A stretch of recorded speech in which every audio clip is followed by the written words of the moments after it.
So, ఇందాక మీరు drug usage వల్ల గూడా లివర్ డ్యామేజ్ అన్నారు గదా! సో, ఓన్‌గా మెడికేషన్ చాలామంది తీసుకుంటారు. అంటే ఫీవర్ లైట్‌గా రాగానే టాబ్లెట్స్ వాడతారు. జలుబుకి, దగ్గుకి ప్రతి దానికి ఓన్‌గా మెడికేషన్ తీసుకుంటారు. దానివల్ల గూడా లివర్ మీద లోడ్ ఎంత పడుతుంది?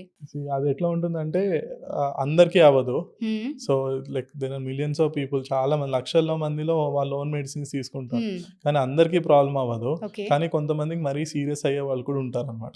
సింపుల్ హ్మ్. యాంటీబయాటిక్ ఏసుకొని లివర్ ఫెయిల్యూర్ అయ్యి లివర్ ట్రాన్స్‌ప్లాంటేషన్ అయ్యే వాళ్ళు కూడా ఉంటారనమాట. ఓకే. సో, అంటే ఇక ది ఎక్స్‌ట్రీమ్స్. అంటే వాళ్ళకి అసలు ఆ టాబ్లెట్ పడదు. ఆ టాబ్లెట్ అంటే ఎలర్జీ ఉంటుంది. వాళ్ళకి హ్మ్. తెలియకుండా ఏసేసుకుంటారు. లేకపోతే మెడికల్ షాప్‌కెళ్తారు. హ్మ్. సో, అప్పుడప్పుడు పెయిన్ కిల్లర్స్ ఏసుకుంటారు. హ్మ్. సడెన్‌గా లివర్ డ్యామేజ్ అవ్వటం, కొంతమంది సడెన్‌లీ రీనల్ ఫెయిల్యూర్, కిడ్నీ ఫెయిల్యూర్‌లోకెళ్ళిపోతారు.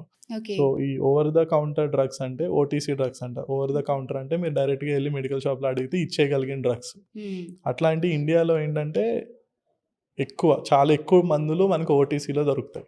వేరే కంట్రీస్‌లో ఏంటంటే ఓన్లీ కొన్ని మందులే దొరుకుతాయి. కొంచెం మోషన్స్ ఫ్రీగా అవ్వటానికి, మోషన్స్ ఆగటానికి, ఇట్లాంటి లేకపోతే కొంచెం ఎసిడిటీకి సంబంధించినవి ఒక్కటే దొరుకుతాయన్నమాట వేరే కంట్రీస్‌లో.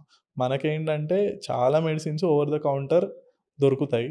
అండ్ ఇవ్వాల్సినవి కూడా వాళ్ళు కొన్ని మెడిసిన్స్, పెద్ద పెద్ద మెడిసిన్స్ కూడా యాక్చువల్ ప్రిస్క్రిప్షన్స్ ఇవ్వాల్సినవి కూడా కొంతమంది ప్రిస్క్రిప్షన్ లేకుండా ఇచ్చేస్తారన్నమాట. అట్లాంటివి ప్రాబ్లమ్ అవుతాయి.